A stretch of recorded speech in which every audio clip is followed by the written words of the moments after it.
tu penses que c'est une bonne idée de s'être préparé en jouant des matchs amicaux face à des équipes allemandes, qui est un peu la référence en football féminin, l'Allemagne? Bah oui, puisqu'on s'est fait sortir par Duisbourg et qui est une équipe allemande, donc forcément on essaye de se préparer pour les battre. Et puis elles ont été même championnes d'Europe, donc c'est une référence. Et voilà, on essaye de s'adapter à leur jeu et de les dépasser, quoi. C'est la première fois que ça se fait, les matchs amicaux à l'étranger? On peut dire que le jeu allemand est plus physique, va plus vite et tout ça, donc même si c'est plus dur, ça nous fait progresser et ça change, quoi. Ça change. Parce que tout le temps faire la même préparation en France, forcément les joueuses elles aiment moins. Ouais, puis on dit souvent aussi que dans ce championnat de France, il vous manque à vous des matchs de haut niveau.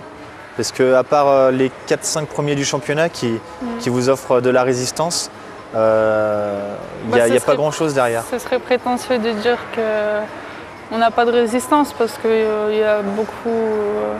on peut dire que les 4-5 premières équipes nous donnent un jeu assez correct. Mais pour atteindre une Coupe d'Europe, je ne pense pas que ce soit le niveau qu'il nous faut.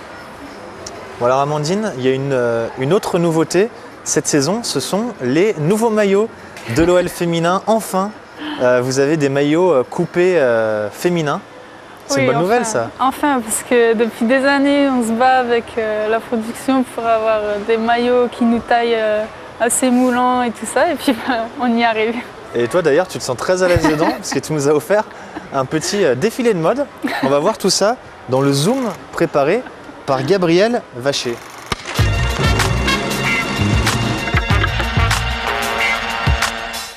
Avant, les tenues du foot féminin, c'était ça.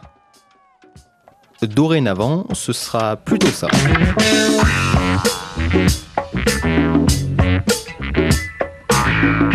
C'est vrai que là, depuis quelques années, on était habitués à jouer avec les maillots des garçons. Donc c'est vrai que pour nous, c'est pas forcément ce qui est le mieux approprié et des affaires dans lesquelles on se sente le mieux possible.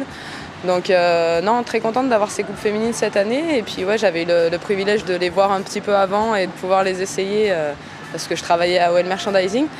Donc ouais, on a essayé de répartir les tailles selon les joueuses, mais on retrouve une coupe féminine, donc ça fait tout de suite beaucoup plus élégant et beaucoup plus approprié au foot féminin. Ouais.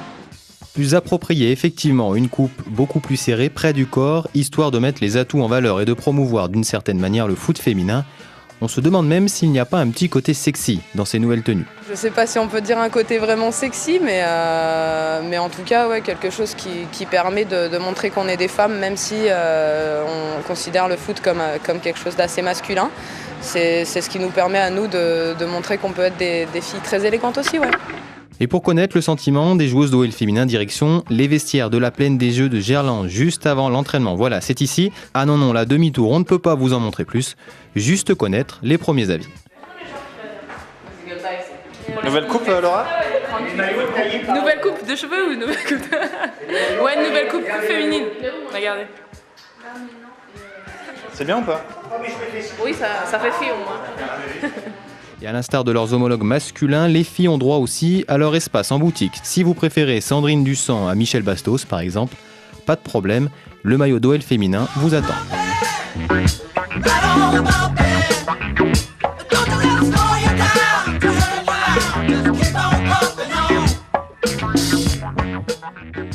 Amandine, on va faire un petit débrief de ce défilé de mode. Qu'est-ce qui s'est passé? Je sais pas, dans les vestiaires on devait essayer maillot et short et puis moi je me sentais à l'aise donc autant faire profiter quoi. Non mais voilà. T'aurais aimé faire de la mode un petit peu? C'est vrai que j'aime bien les vêtements, j'aime bien faire les magasins, j'essaye de bien m'habiller parce qu'on fait du foot mais on reste des femmes quand même quoi. On va pas devenir des hommes. Et ça fait partie des choses que tu aimes faire justement en dehors du foot? Ah ouais, le shopping, c'est mon passe-temps favori. Hein. Non, mais ouais, j'essaye de rester coquette, quoi. Et qu'est-ce que tu fais d'autre alors, à part le foot et le shopping? Est-ce que tu as d'autres centres d'intérêt? Ben, il y a mes études à côté. Sinon, ben, j'aime bien rentrer chez moi aussi, voir mes proches. Le week-end, quand on est libre. À Lille? Ouais, à Lille, voir mes proches. Et voilà quoi. T'as des frères et sœurs? Une petite sœur de 16 ans. Elle joue au foot? Ouais, C'est vrai? depuis 1 an et demi. Mais bon, je pense pas qu'elle a un bel avenir. Ça va pas marcher? Je pense pas, non. Il faut l'encourager. Ouais, je l'encourage de tout mon cœur. Et Lille, c'est une ville qui te manque? Ouais, forcément. Si, bah, Lille, ça reste ma ville de cœur. Hein.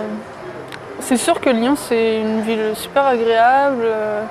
Ça bouge, il y a beaucoup de jeunes, c'est une belle ville, mais bah, Lille, ça reste Lille. Les amis, les habitudes, la famille. Ouais, voilà. Alors, est-ce que tu aimes cuisiner, Amandine? J'aime bien manger. T'aimes bien manger? J'aime bien manger, mais cuisiner, j'essaye. Eh bien, figure-toi que Wendy Renard, ta coéquipière, eh bien, cuisine très bien. Je ne sais pas si tu as déjà eu l'occasion Si, elle m'a de déjà manger fait quelques plats, de ces ouais. plats. Ouais. Elle cuisine très bien la martiniquaise. C'est le portrait du mois de Drôle de Dame, Wendy Renard à la cuisine.